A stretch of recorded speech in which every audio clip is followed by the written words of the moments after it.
রাইসা ও ইকরা আমাদের প্লে শ্রেণীতে পড়ে। তারা অনেক মেধাবী, তারা সহজে পড়াশোনায় মনোযোগী থাকে। আমার সাথে সম্পর্ক এদের অনেক ভালো। আমি গেলে এরা অনেক উৎসাহিত থাকে যে ডলি ম্যাডাম আসছে, ডলি ম্যাডাম নতুন কিছু শিখাবে। আমার মেয়ে রাইসা প্লেতে পড়ে, নিয়ে যাই, নিয়ে আসি। পড়ালেখার চাহিদা ভালো আছে। আমি চাই কি আমার মেয়ে আরো ভালো করে পড়ুক, ইঞ্জিনিয়ার তাহলে ডাক্তার, এই দুইটার মধ্যে একটা বানাতে চাই। ম্যাডামরা অনেক ভালো। আমার কোনো বাবু শরীর খারাপ হইলে ওরা ডাকে,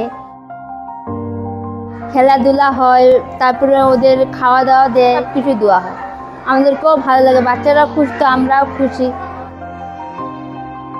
বড় হয়ে নিজের পায়ে দাঁড়াতে পারে, এটাই আমি চাই সব সময়ের জন্য।